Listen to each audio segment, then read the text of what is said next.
هاي، ازيكم؟ انا مريان وهكون معاكم في ABC Parenting Tips. يلا بينا.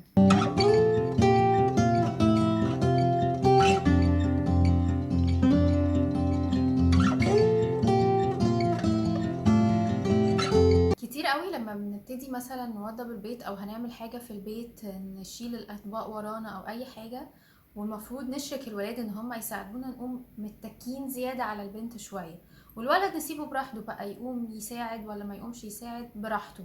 علشان ايه بقى؟ عشان خاطر الولد المفروض لما هيكبر هيبقى راجل البيت اللي ملوش دعوة بشغل البيت وحاجة البيت، لكن البنت هتكون هي ست البيت اللي بتشيل البيت كله على كتافها، لكن الولد ملوش دعوة. طيب، اعتقد انه ده كونسبت غلط جدا، ان احنا نعود الولد من صغره ان هو يكون مخدوم بس، لكن ما بيخدمش خالص خالص. ليه؟ لان هو لما هيكبر هيبتدي يبقى شخص متعب وشخص اعتمادي وطلباته كتيرة، وطول الوقت اعملوا لي وسووا لي وهاتوا لي وجيبوا لي، وهو قاعد يعني ما بيشاركش في حاجة قوي، بس عمال يتأمر.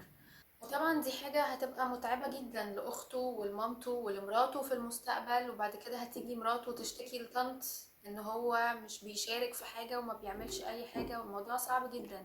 طيب وعلى ايه؟ ما احنا نخلي الولد من صغره يشارك في البيت ويتعود ان هو يكون بيشارك في البيت وبيساعد اخته وبيساعد مامته، لما بيكون عايز حاجة بيقوم يعملها لنفسه، علشان ده يخليه راجل. الرجولة يا جماعة مش ان هو يبقى يتخدم بس، الرجولة ان هو يكون برضو بيخدم، ان هو يكون بيساعد، ان هو يكون بيقدم حاجة.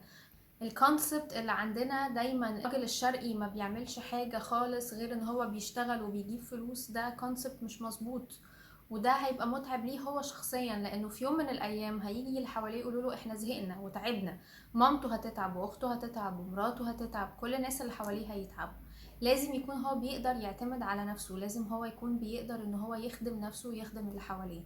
زي ما الست بالظبط بقت بتشارك في الشغل، كمان الراجل لازم يبتدي يشارك في البيت.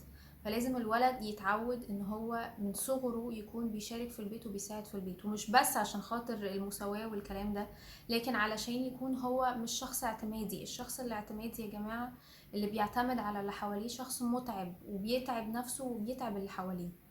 لو سمحتوا نخلي بالنا ان احنا نشرك ولادنا زي البنات بالظبط في ان هم يساعدوا في البيت. ميرسي، اشوفكم الفيديو الجاي.